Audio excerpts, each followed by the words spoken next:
begin by attacking my opponent's case, and then I'll move on to reassert my own. A large point in my opponent's case is that this is a policy round. However, the invitation to this very tournament and we are competing in states, and I quote, "Debaters can use any style they feel will best serve their ability to win. Debaters should attempt to persuade their judges of their position. Evidence is not a required component to win a debate. The goal of a successful debater should be to construct a well-reasoned and well-supported argument that is with responsiveness to their opponent. This means that if I wish to debate in my value style of debate, then I am completely within my rights and the rules of this tournament to not submit a plan. Furthermore, every policy round I've ever seen has been 90 minutes long, had evidence as a key voting point, and had a cross-examination period, and ended with a destruction of civilization, world war, or nuclear attack. This is a debate round that resembles a policy very little, and my opponent's only evidence saying otherwise is one word, often used in value resolutions as well. The Oxford Dictionary of English defines the word should as used to indicate obligation, duty, or correctness. This points not to a policy round, but to a value round. However, because I do not have interest in limiting the form of this debate, I will now move on to my opponent's other arguments. To my opponent's arguments that my failure to submit a plan hurts Clash,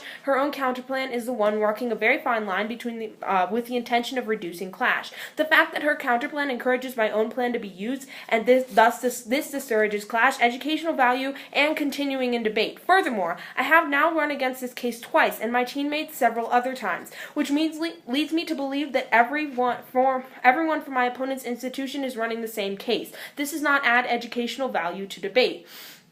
My opponent's argument that on hypocrisy of the UN trying to stop Japan's whaling hunt points to the UN nations buying the dolphin hunts. However, there is no reason that the UN cannot deal with hypocrisy and the dolphin hunt at the same time. Japan has already agreed to stopping one whale hunt, their Antarctic hunt, this year because of the UN ruling, so why does my opponent think that they won't stop another? And by trying to stop the dolphin hunt because it is poisoning Japanese citizens, something that these UN countries aren't doing, that is not being hypocritical.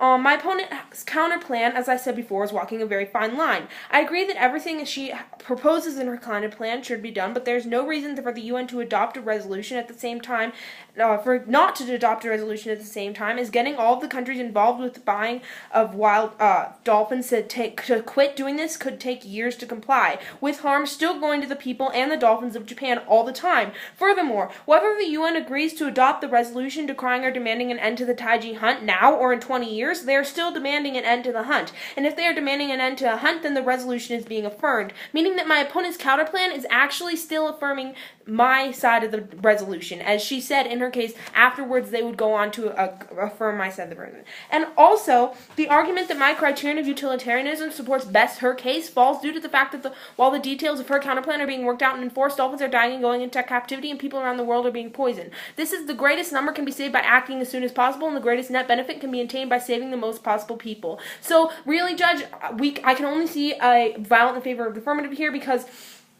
both my opponent and I agree that the UN should eventually adopt a resolution. If they should eventually adopt a resolution, then that is affirming the resolution. Thank you.